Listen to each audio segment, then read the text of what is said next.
All right, good morning, everybody. Welcome to another episode of Mornings with Manny. Today, I'm joined with Julie Tyler and Colleen Ruiz. Together, they make the Instagram account Miami Coaches. And I was just telling them that recently I got into coaching myself. Not going to say I'm a proclaimed coach just yet. However, the ability to coach somebody is one of the most important things that we can probably have at least one time in our lives. Somebody actively assisting you to get to the next level. And we do this show not only to show you what people do, but also to connect you with them and their services because they are here locally in Miami. So Julie and Colleen, welcome. Take it away. Good morning. Yeah, good morning. Thank you for having us. I was really excited about this. So Colleen, how about I just kind of take us through the first couple little points that we wanted to discuss, and then we'll say a little bit more about who we are, and you can take over. Let's do it. Okay, cool. So, in the work that Colleen and I have been doing together, one of the things that has come up, we were starting our Coaches for Coaches business locally in Miami. We met in Miami, and then of course the everything going on in the world is really leading a lot of coaches, leaders, influencers, anybody who's an entrepreneur, leading people to build more global audiences because we have access to technology. Technology is the only way really that we can connect with people outside of our homes. And so this was kind of leading me to think about, what is the value of the local? Is this worth preserving? So in terms of having a global audience and a global, pool of prospects and customers and things like that, there's a lot of advantage there. You can achieve location independence, which for a long time has been a really big selling point for starting an online business and being a digital influencer, a solopreneur. And you're able to connect with people from different cultures, backgrounds, people from different countries, their way of life, and you get people talking about what it is that you offer. And there's a huge amount of value there. It's a really wonderful thing to be a global influencer and to do things online. But at the same time, what happens to local communities? With my coaching business as a writing coach, I started this 2 years ago before I met Colleen, coaching writers locally. I built my list of one-on-one clients, workshop, people who are buying tickets to my workshops. I did all of this locally. And one of the reasons why I thought why this was succeeding for me is that for writers, building a community and offering a community was solving one of the pain points. Of course, writers want to learn how to write. They want to learn the skills, and you can do that online. You can get an online coach. You can take webinars and stuff, but writing is such a solitary activity. It does keep you isolated, and you need support. You need a place to go physically to shake people's hands and to high five and things like that. And so creating that community solved a major pain point for writers that they may not even realize, which is I need other people in this room with me. And that's how I built my business. And so when Colleen and I got together, we were thinking to have local events to support local coaches. So with what's going on is, there's the sense that maybe the local is being lost. We can't at the moment meet at popular venues. We can't enable participants to walk around a room and physically shake hands and exchange business cards or information, things like that. You can't, give each other you're holding your drink and you can't cheers each other or give high fives. And, so I feel like maybe that's being lost a little bit. And is there any way that we can foster and preserve the local during this period and then rekindle it after that's over? So some of the questions that I have and that Colleen and I have been talking about, what is the value of local efforts? What are the best practices of keeping that alive? Is there in this period where a lot of entrepreneurs are they're pushing their services online, is there a ratio, a good ratio of local and global efforts? And what are your criteria for determining what's going to be the best for you? Like what's going to bring you the most revenue? What's going to be the best use of your time? What is the most scalable? There's something about the local that isn't as scalable as going global. And then what are your market needs? What do people need right now that you can offer them? And then I was thinking further, like, are local and global audiences, are they going to be separate market niches? Do you speak to them differently? Does the way you serve people, does this differ in terms of location, or can you make this all the same? And then if you're going to if you're a leader and you've really built a business locally or a community locally, what is it going to look like when you start reigniting efforts in your given city? So those are our questions and things that we're kind of thinking about as Colleen and I transition and shift ourselves. Go ahead. I think we should actually dive into some of those and discuss what some of those answers could be. Real quick, do you want to introduce ourselves and kind of how we came together? Yeah, go ahead. Okay, so I am Colleen Ruiz. I am an integrative health coach. So I help my one-on-one clients not only with their diet and getting their physical activity to where they want it to be according to their personalized goals, but I focus on the whole person. We focus on all areas of life, 4 main areas in particular, which are your relationships, your career, your spirituality, and your physical activity. So the work I do with my clients is not only about the physical. We try to achieve as much harmony and alignment as possible in all areas of life, because truth be told, you could be eating all the kale in the world, you could be exercising every day, but if you are not taking care of what's in your mind and what's in your heart and the other stressors in your life, it's very difficult to achieve optimal wellness. So I became a coach based off of my own journey and making positive changes to my own lifestyle. And I thought to myself, oh my God, I feel like a different person. I have to help other people achieve this. So that's how I became an integrative health coach. Julie, if you'd like to take over.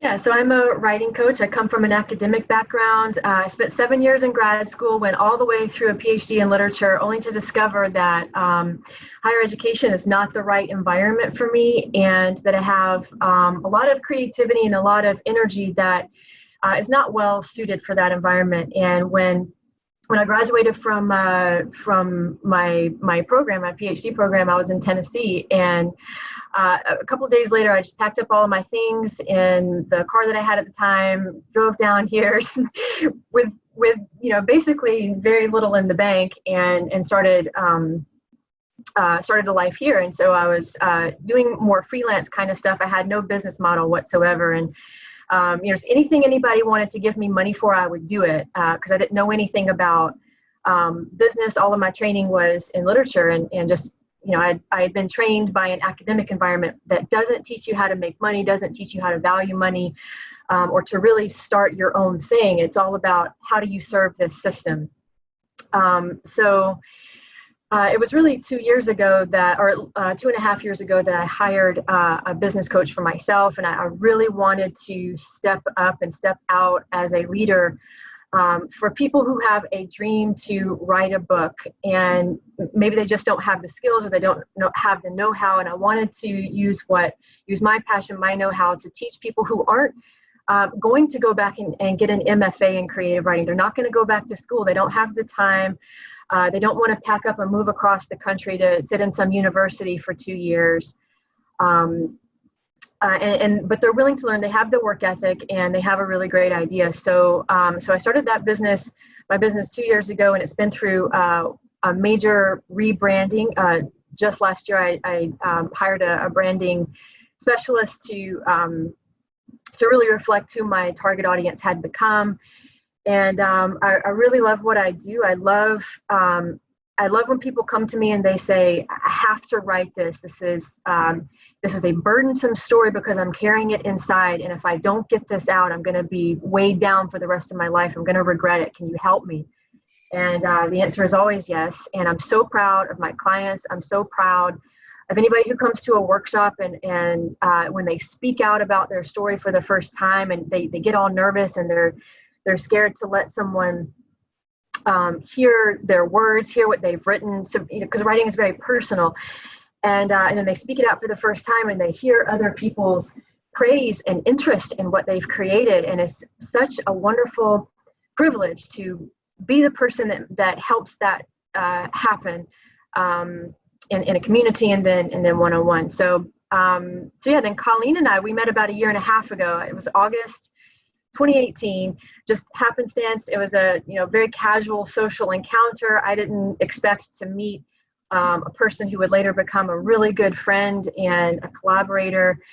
And yeah, we just got to talking, and we found out that we were in very similar phases of business development, that we were both coaches. And even though we're coaching people to do different things, we had a lot of things in common in terms of our attitude towards the coaching industry, like taking on that role, business development, generating wealth, and really thinking of money as a tool, just being your own best system for empowerment and things like that. And we started collaborating regularly, and then we got the idea to put our experience and expertise together to create something, to create a joint space. In addition to what we do separately, we now have a joint space, and we're very excited about that.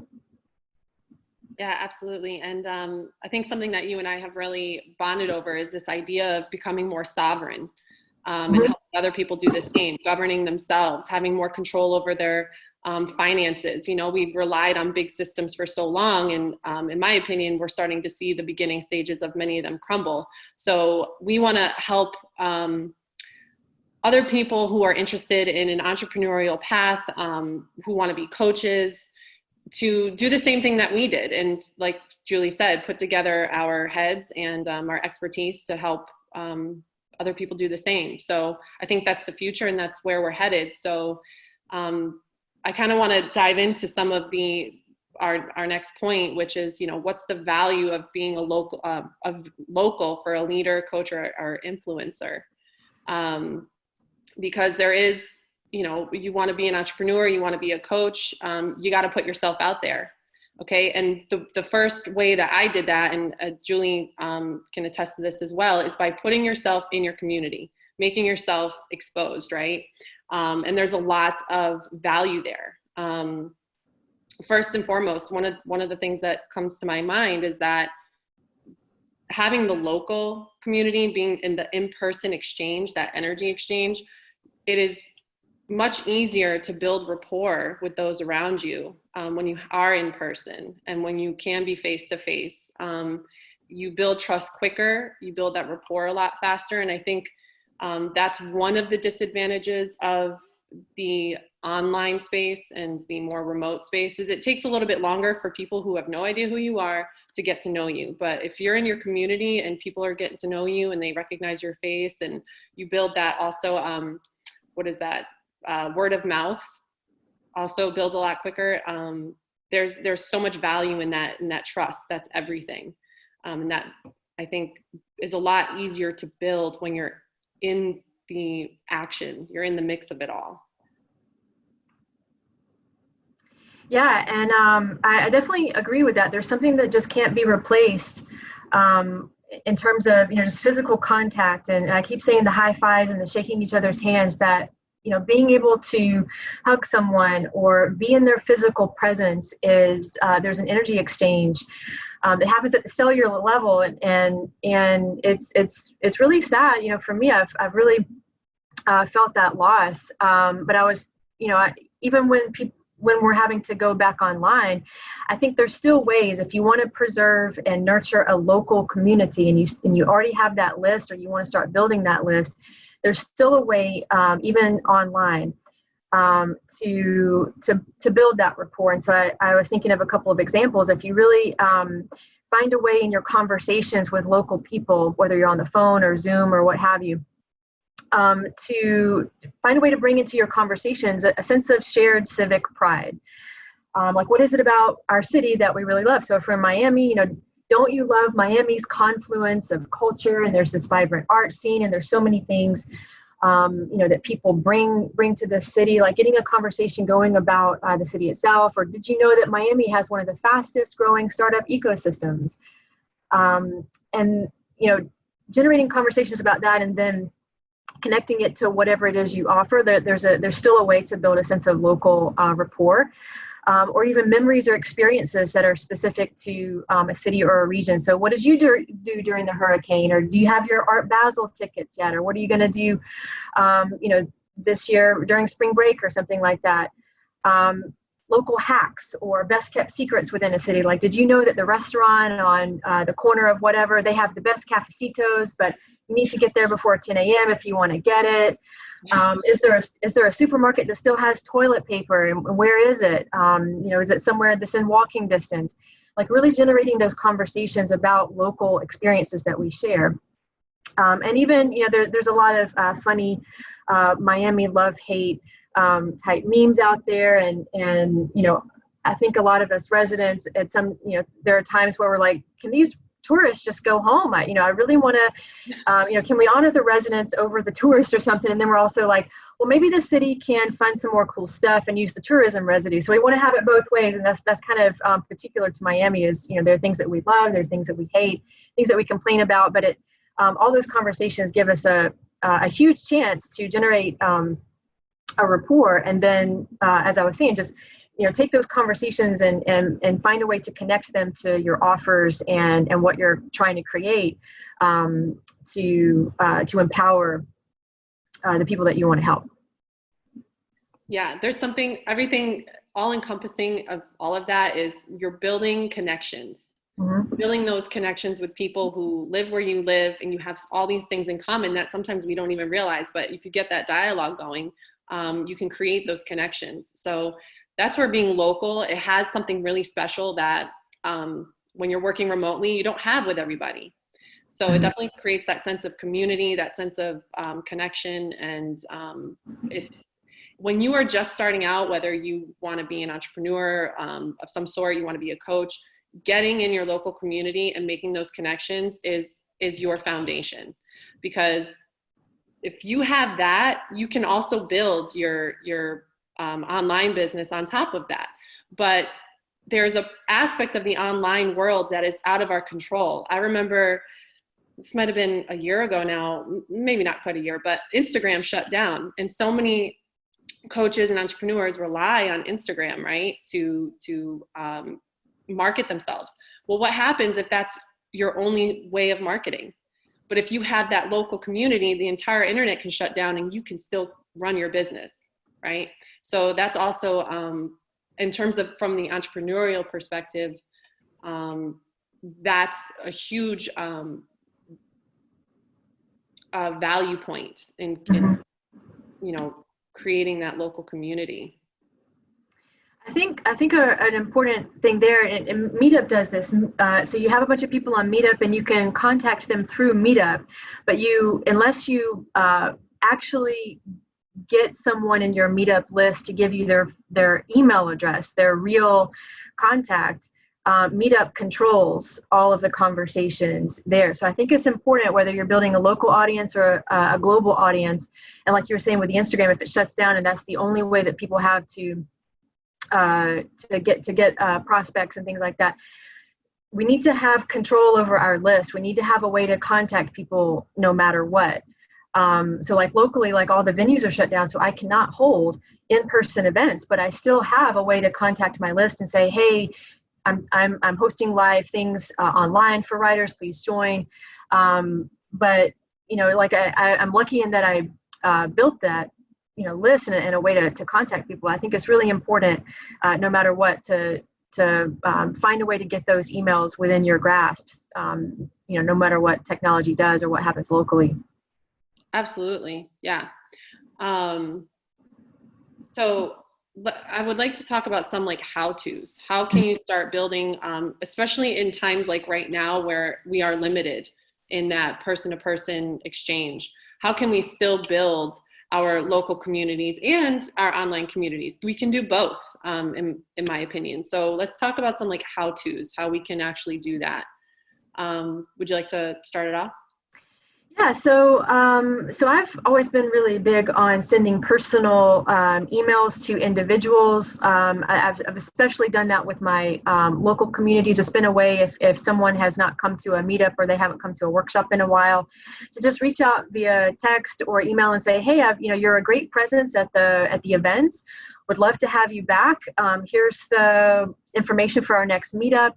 And it's a little bit time consuming to do that, but I really still value those individual conversations. And I think that, working that into one's schedule, or, putting it on your calendar, here's the day I'm going to do those individual emails and bring people back that haven't been in a while, or give people praise if they have been coming consistently. Just say, hey, thank you so much for coming to these events. Your comments and your, what you're sharing has been really helpful. I really appreciate your presence. Please continue to come back and let me know, what I can do to help. And back to the local thing, like using that as an opportunity to build that rapport, talk about local issues. If you have your local audience in relation to what you offer. I think that's still a very tremendous opportunity, even if we're quarantined and separated from one another. But using the sense of the common, here's where we live, as a way to generate conversations. One thing that I've done even before the quarantine stuff, if I have an online offer, I was doing webinars in 2019. And what I would do is I would hit up my Miami list first and say, I want to give you guys first dibs on this this online event. Tomorrow I'm promoting it to a global audience, going to open it up to people from all over the world. But I would love to see my Miami people there. Let's show the world how we tell stories. Here's your discount code or your early bird ticket, what have you. And just really honor the people who have shown up locally consistently, and give them, some special love. That's something I've been doing, and that's been pretty successful at filling up a room. Yeah, Colleen, you want to talk about some of the target market stuff? Sure. So something that I love to do is go onto Facebook, go into these little nooks and crannies and local groups in your area, or even global communities as well. You may find people in your area in those as well. I've done that too. But search for groups and online communities where you can connect with your target market or your the community that you are looking to connect with.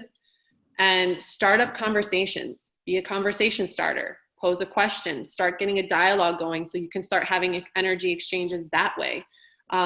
Reply to people's comments on previous posts. Add some value. The best thing that you can do as an entrepreneur, as a coach, as somebody who wants to establish themselves as a leader in your industry or in your community, add tremendous value. If somebody has a question, give them some answers, okay? Or pose the question, how can I best serve you? What do you need right now? How can I be of service? Offer yourself up to your community, to your target market. People will gravitate to you, and with no strings attached, right? With no strings attached. Yes, we have things that we can offer, but the most important thing when you're in these communities and in these groups, just offer value and offer that connection, because that's what people really want. Okay, they don't buy from you because you have something they want. They buy from you because of you, because of the connection that you've established, right? Because there's that trust factor there. So getting into these groups, like I have certain target markets that I'll search them in Facebook. I'll find groups, I'll add myself, and then I'll just go through, get to know them, get to understand their mindset, and start engaging in dialogue with them that way. And so when they get curious about you and they start seeing your name enough, they're going to go over to your page. They're going to start looking through your stuff and be like, wow, this chick is pretty cool. Oh, wow, she's got, some really great stuff. Let me follow her. And so that's what I call converting cold leads into warm leads. So there's an effort that has to be put behind there, but you can certainly find online communities that are more global, but you can also find local ones. Mm-hmm. Just put in your city's name, put in your town's name, and see what pops up. And if there's not one, guess what? You get to create it, right? So start inviting your friends into this awesome community that you're creating, okay? So it's just, if the opportunity isn't there, create it. That's the way I look at it. So even though we're quarantined, we're separated, it is still 100% possible to connect with those that are around you and those who are further away from you. Let me see if there was something else that I wanted to touch on. Show up on your social media every day. That's something else you can do. We have people that are from where we're from that are following us, as well as, again, people who are maybe not from our area, but show up on social media every day. If you can't be in the thick of it, you can't be in your local community right now, the number one way to start building that rapport from a distance is being consistent and making sure that your face is on social media every day, on your Instagram stories, on your Instagram live, on your Facebook live. Pose some questions, right? Go onto your Instagram story, go on your Facebook, and ask a question to your target audience or to your community, specifically relating to what they need, or maybe you don't know what they need. Ask them. People are open books. You would be surprised.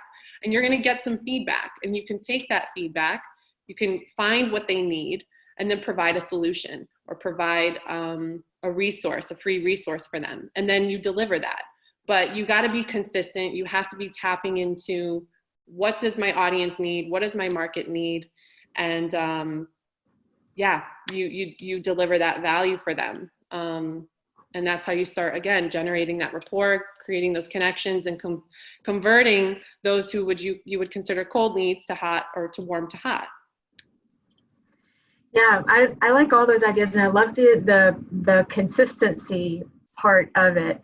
I think one thing that's a challenge, or at least it was for me when I was first opening up my social media accounts, and you put something up and you have 5 followers and some crickets chirping, and you're like, wow, I put on my makeup and I scripted this whole thing and I talked for however long and nobody said a word.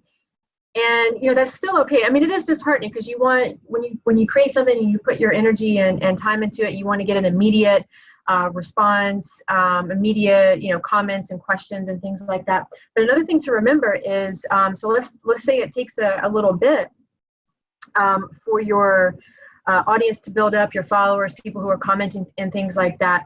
And let's say somebody comes in 3 months down the road and they start liking your stuff and following it more consistently. You now have this backlog of material that they can go click through, wow, look at what she said 3 months ago, or look at what he said a year ago, and how these they have lots of material to sift through, and they see that you've been around for a while. So even if you put something up and you're first starting out, and nobody comes to your very first live, or nobody comments on your very first video, or responds to your story poll or something like that, keeping it around in your log of material gives people who come to you months, years later, it gives them a chance to go back through your material and see that you have built up a body of helpful stuff. And that's some of the value too. So maybe it's not for right now. Maybe you're just building up your body of material that you can repurpose and keep there for posterity. I'd also like to add something that we don't always have to reinvent the wheel. We can always recycle. Because let me tell you, most of your followers are not going to remember that video you made 3 months ago. So you can recycle it again and bring it back up on your feed again. I've seen many coaches do that, and it works, especially if it's high quality stuff. So you can always recycle as well. Yeah. But I think the main thing when we're talking about building a community, whether locally, whether online, or both, providing space as a coach, I'm putting my coach hat on, speaking from a coach's perspective. The number one thing that you can do is provide space for people. It's not often that we have that type of support. And however you want to do that, whether Julie does a wonderful Q&A, she's been doing wonderful Q&A webinars recently, at least once a week, where she's asking her followers, what are some of your biggest writing questions? What are some things that you need help with? And so she'll gather those questions, and then she'll do a live webinar answering those questions, adding value, and then also creating a container for people to join in and also ask questions live and get their needs met that way. So providing space as a coach, a leader, or an influencer, a community builder is a great, that'll never go out of style, ever, ever, ever. And that will get people to connect with you and to trust you and to build that rapport even more so. Also checking up on if you know people in your local community and if you've built a community already, like Julie, like you have a great solid base in Miami. Checking up on your people right now, reaching out, hey, how you doing? How's your quarantine going? Do you need anything? How's your writing going? What do you need? I'm here.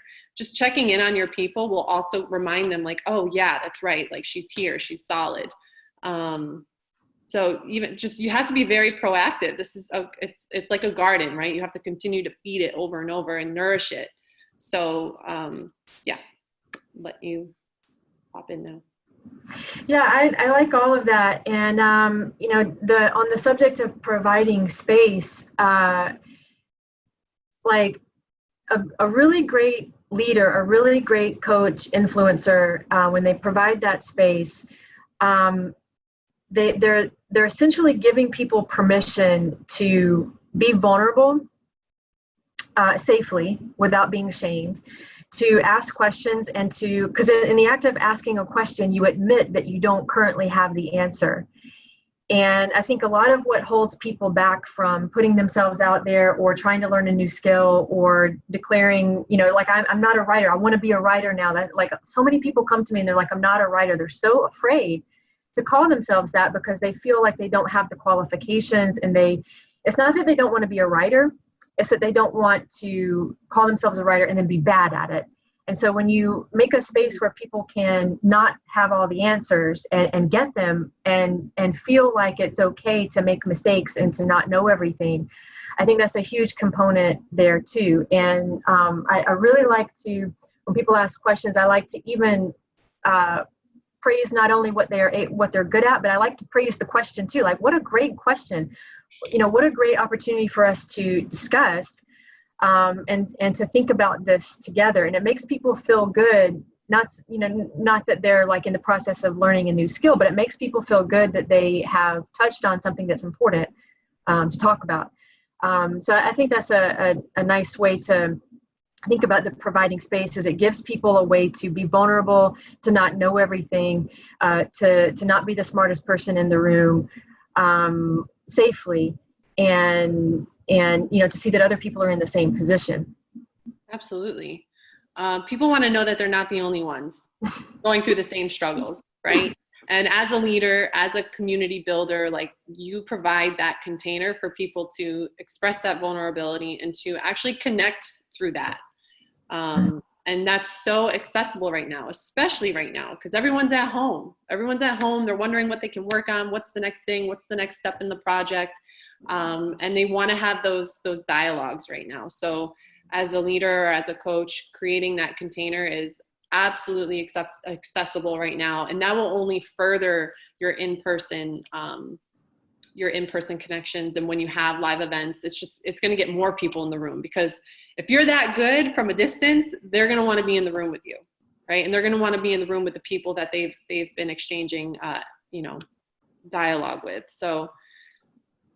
Yes, absolutely. And that was another thing I wanted to say is, like, sometimes when we create communities, we want to be like the sole point of contact and like sort of broker these like different connections. But the beauty of creating a community is that people can talk amongst themselves, without you having to like be there and personally kind of manage it. And I think that's a really great thing too, because, they kind of continue the ethos of the group and continue the energy of it while everybody disperses. And just by them creating connections between themselves, that gives them even more of an incentive and reason to come back, because we've been texting over the weekend, and now, hey, are you going to go to the next meeting? Are you going to go to the next workshop? Okay, great, I'll see you there.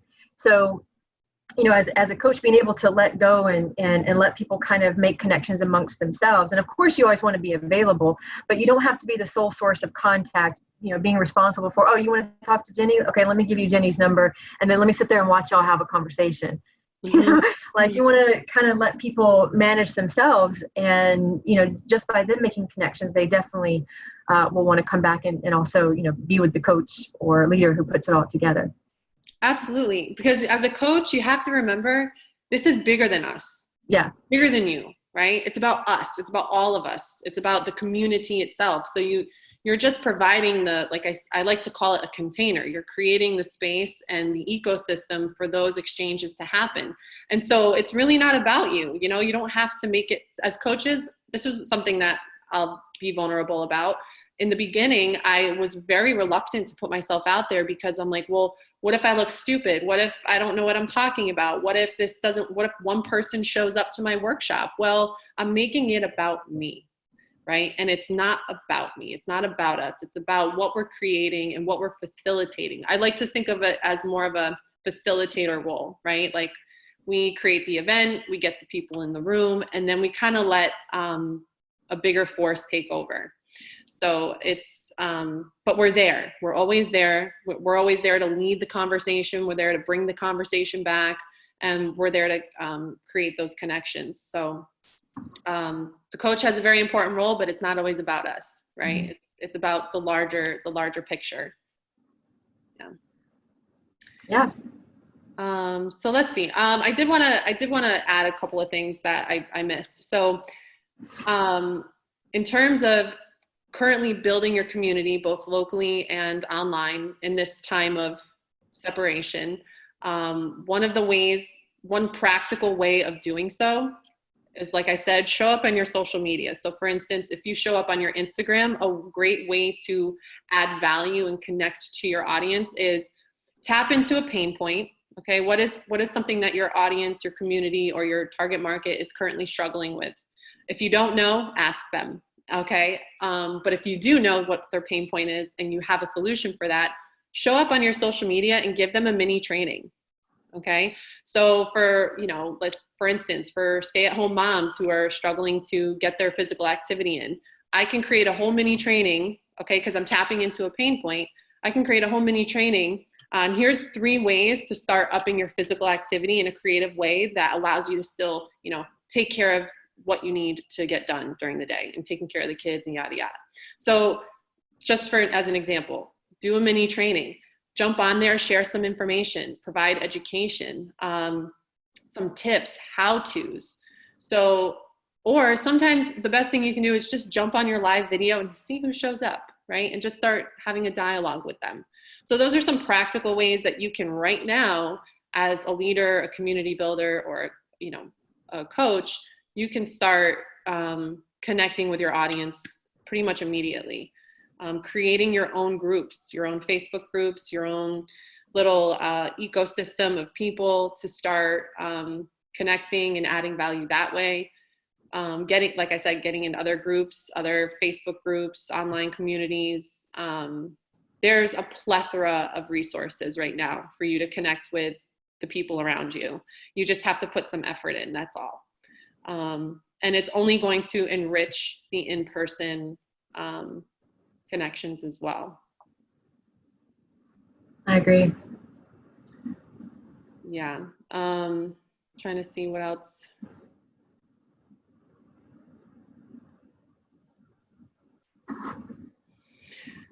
Yeah, I mean, I think we really touched on a lot of our major points that we wanted to share. Is there anything else, Julie, that you think would be worth noting or mentioning? I think we talked about a lot. I think, yeah. I mean, if I were a coach, I saw this, I'd be like, all right, let me get started right now. Yeah, I think that's all I wanted to touch on. And I really liked, that was great. I really liked what we added. Thank you, Manny. That was great. Julie, Colleen, thank you so much for being here and saying what you were saying, because the reason I thought, again, other than the fact that you guys are coaches in your endeavors, is that we need this kind of leadership, especially those that convene networks that come together to share this kind of information, because we're all geniuses in our own way. We all chosen a life to live, and we can share that gift with other people to kind of like spark an interest in them in what you have learned. So again, thank you so much, guys. That was amazing. And I'm actually glad I got to know you better, because the reason I started MiamiNetworking.com was to meet people like you guys, people that are on a path that doesn't make you feel like you're alone on yours. You know, like people want to be high achievers and they want to make an impact and they want to make a difference and they're actively seeking it. So, you know, doing this meeting right now just really makes me feel like I'm on the way, like the idea is working. So thanks again, guys. Awesome. Thanks for having us, Manny. I'm going to share my screen here to show you my presentation, and we're going to be touching upon what you guys were saying. Give me 1 second here. Can you guys see my screen? Yes. Okay. So the reason I started Mornings with Manny was to kind of like share information on things that I'm learning, and then just bringing in other people to put these ideas together to kind of make something new out of that. So, you know, if one person takes in one angle, I'll try to take in another angle. And then when we try to bring it together so we can get a nice little perspective about it. So I love seeing opportunities. You know, my mentor has shown me that if you're able to see opportunity, especially with everything that's happening right now, you are going to make it big, because you're finding multiple ways that you can take your talents into and developing something that is amazing. So one of the things that I've noticed here in Miami, and what I would want to bring you guys in on, is that coaching right now is so important, especially because I believe that now that we're getting like this virtual shock, especially in a city like Miami, we need to figure out how to bring people together and how to contribute to that. So we need to be our best selves, especially now more than ever. Everybody's watching, everybody's trying to get in touch with everyone, and everyone's bringing in all this information to kind of like adjust to what's coming. And I've noticed that a lot of people talk about what Miami is and what it was and the history, but not a lot of people talk about where Miami is going as a city. And so even though you look at tourist brochures and they're saying, you know, it's all beaches and business and restaurants and hotels and nightlife, that branding, I think, is what also doesn't allow too many people to see what others are seeing in terms of economically or population or education. So out of the boredom of the quarantine, I was like, let me write a really good blog about what I think Miami is going based on just generic data. Just let me put in a couple of things together. Let's look at this socioeconomic landscape that is Miami and kind of just see how this whole thing is going to shock this city.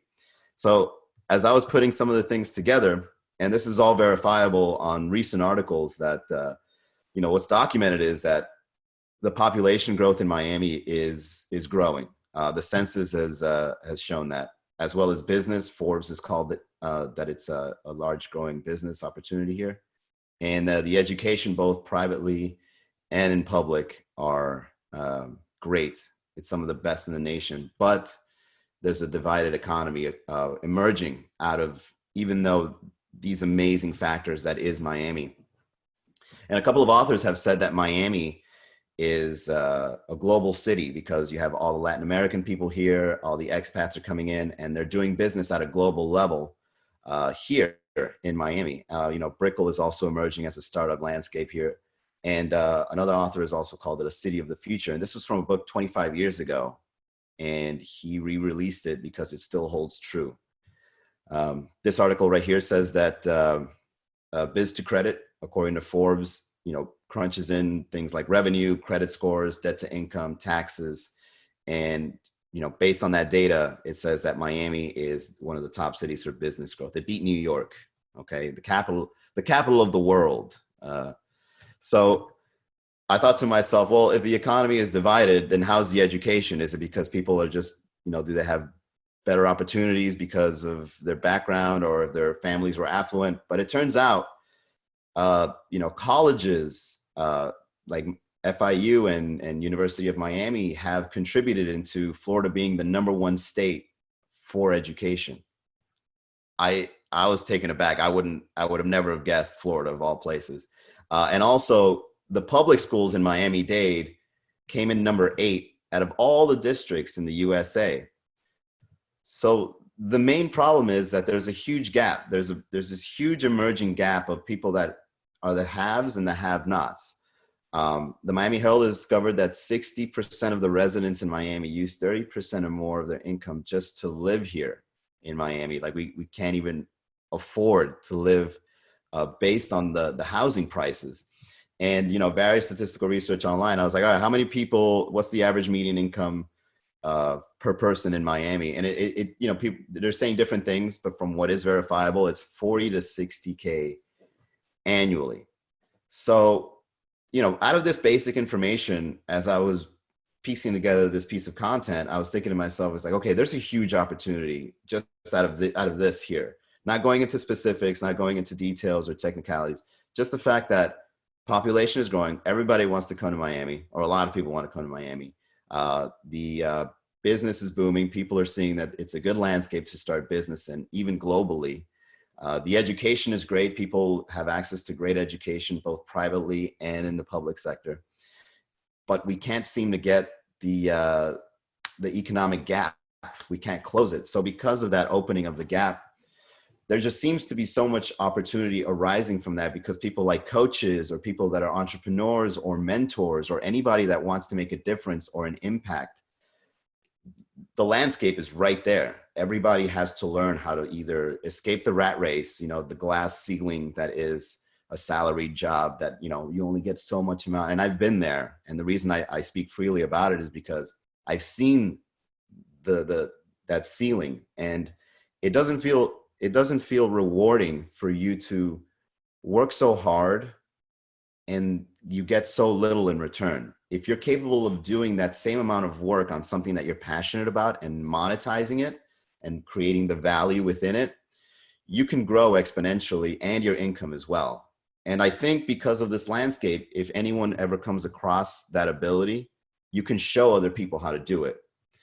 So that is the emerging opportunity. That is where I believe Miami is going. And of course, everybody can have their own perspective or point of view. But in terms for this particular presentation, these 4 data points that you can research and verify online is how this presentation came to be. It's just speculation. However, there may just be the right amount of opportunity within that speculation for people to act on it and make a difference.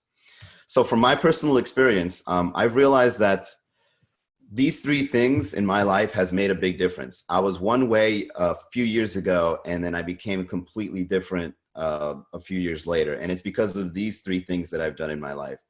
I was partying all the time when I lived in Miami Beach, and I had a nice comfy job, and then I became a comedian. But then I started growing a business until I wanted to see how other people were doing business. And, in order for me to contribute to other people, I had to be self-educated and kind of like show them value in things that I've learned or that I've applied in my life, and kind of be like a little mini mentor or a little mini friend or an ally that can help people kind of like, hey, you know what I read about, or you know about this, you know about that. So self-education has helped me get to the next level. And that allowed me to build a stronger network. However, the more I'm able to educate myself, the more I'm capable of communicating that and receiving the communication from others and seeing the value within it. And then this big collaboration of contribution. And all these 3 factors are synergistic.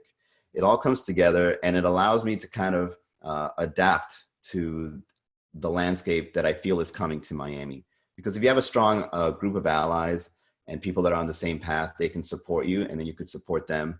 You can contribute to them by self-educating and showing them stuff that you've learned. And you can also be a thought leader by allowing other people to hear your communication, and then you bring along the communication that you've learned from your network to them as well. And then then they go into your network, and then it just becomes this big cycle of value producing and convening and relationships and personal development. So to adapt to the coming changes that are coming to Miami, these 3 things, just to break it all down, would be to connect with others, to learn from others, and to inspire others. And I think these 3 things is such an important thing to do in your life, in just about any endeavor. And one of the things that I really like to do in these presentations is to make it as simple as possible so anybody can pick up this information. So to boil it down to these 3 factors would be a good way to adapt to the changes and the opportunities that are arising. But one thing I would want to focus on is, let's start with you.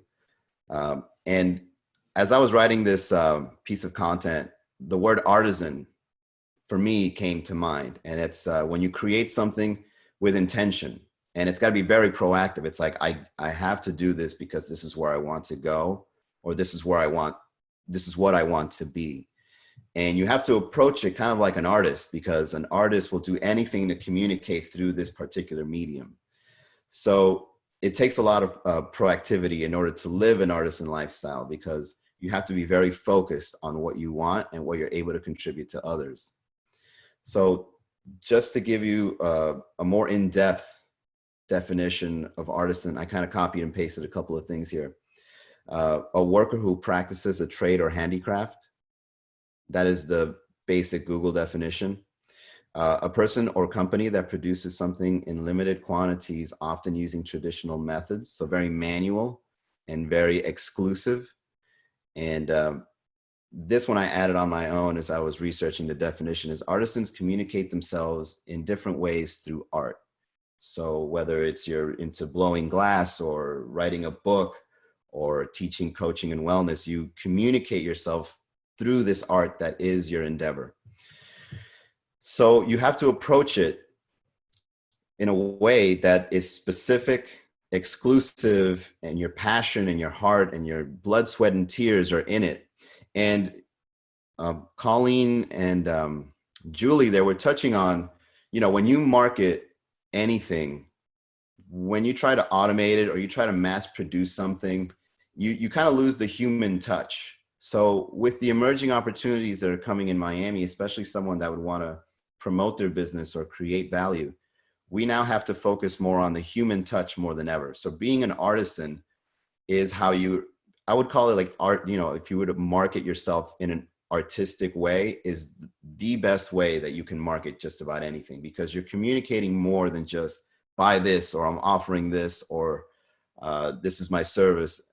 When you're communicating as an artist, you're trying to get in touch with someone that's on a particular path and that it resonates with them. So this is some example of like artisan and mass produced. So it's like, you get a slice of cheese, it's like cents to make, and it's just everybody can get it, just pay the price. And then you've got the artisan cheeses, which is someone that, blends it in a particular way, holds it in a particular way, puts it in a container in a specific way, and just lets it rest there for a while before it even gets served. And even when you cut it, like I've seen somebody with this big wheel of cheese, and to present it on a table, you got to like you got to do a line like downward as a radius, and then you cut it on the side. And it's just this big process to wow the people as you present this cheese to them. The same goes for bread. I mean, a sliced piece of bread, which, don't get me wrong, I don't mind it every once in a while. But like when you go somewhere and you get this big loaf of bread that's got like these patterns on it, and it's baked in a particular way, and it's got a certain amount of sea salt in it, or raisins, or whatever you're into, it's like you eat it and it's like, I can feel the guy that did this. I know exactly where he's coming from as he was baking this. And so it kind of leaves a more lasting impression when you take an artisan approach to anything you do. So taking this artistic approach can apply to anybody, whether you're a bartender, or you're an entrepreneur, or you're working in a corporate job. If you approach anything you do with intention, people are going to feel it. People are going to see where you're coming from. And this kind of communication is really emerging now to become the best way to get your point across. It's not just what you say or what you do. It's all that plus more. It's an aesthetic. It's kind of like levels of communication where people just like get a little tidbit of what it is that you're creating, and they're like, I get it. I know exactly what you're doing. They have to feel it, and they have to understand it. And the quicker they are at feeling it and understanding it is how you are being proactive as an artisan. So let's just dive in one more layer. Let's just look into what is art. So skills, these are just copy and paste definitions. I highlighted a few words to kind of extract some main points here. So what is art? Skills acquired by experience, study, or observation. A person or company that produces something in limited quantities, often using traditional methods. So artisan and art, you can already see the similarities in the definition itself. So there's a certain kind of experience, there's an exclusivity, and it's traditional, meaning it's like more manual than just being mass produced. Another definition is the quality, production, expression, or realm according to aesthetic principles of what is beautiful, appealing, or more than ordinary significance. So it's like an extraordinary effort. This one I added in here is like art cannot exist without a human making it or experiencing it. So it's a very human thing to do art. It's kind of like, it's almost psychic the way art works, because it's like if I'm feeling something, you know, through my senses, and then I use a medium to show somebody, and then when they see that, they're like, I get it. And even though it may not be 100% accurate, it elicits a response from them with their senses. And of course, art exists alongside creativity, and you find a combination of things on how to make something new. So one of my favorite authors is Seth Godin. He's also a .com business exec, and he's got this. You know, some of his works about marketing and business and virtual. He says, go create art, because art isn't just limited to a canvas or a mural or using paints and brushes. It's pretty much just everything you do. So art is about intent and communication, not about substances. It's not like a material, tangible thing. It's kind of just like this understanding of something. So I like doing a takeaway at the end of every presentation so that we can just break it down to how you can get this info and take it to wherever you want in life. So in order to adapt to change, we must begin to live a life with creative intention. You've got to let your intentions be known in your efforts. You also have to create strong networks with others, because other people are creating art in their certain ways, and you can contribute to their art and vice versa. This also applies to coaches. Coaches are proactively looking to see what your art is, and if they can be a part of that, they'll help you get to the next level as an artist. In any endeavor, of course, I'm speaking metaphorically here. Creating allies, a personal education, and being able to inspire through your creativity will speed up your adaptation to change. So you can change on your own. You can be an artisan on your own, but what will speed it up is meeting other people that are doing the same thing, because there's kind of like a track record or a status quo that everybody wants to beat, or a common denominator that everybody will break. And, you know, to break it down into one simple equation, this came to me, so I just wrote it. I don't know if it makes sense, but it rhymes, and it's a simple math equation, and it's the whole reason I did this. It's creation plus variation equals adaptation. If things are varying around you and you're creating within it, you're effectively adapting to the circumstances. So for those that are watching either on Facebook, on Instagram, or on YouTube, I want to get in touch more with the community, especially now that we're virtual. I've got a lot of projects in mind for MiamiNetworking.com.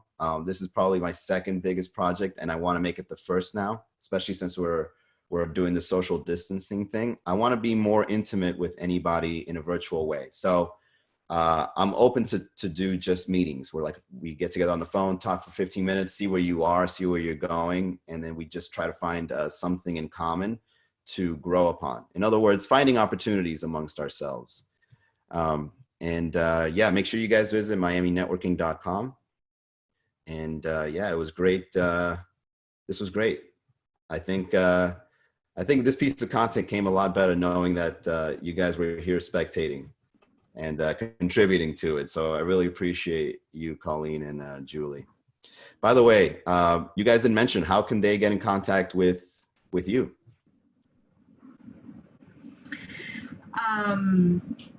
So us together at Miami Coaches, you can find us on Instagram at Miami Coaches, and we take direct messages, comments on any of our content.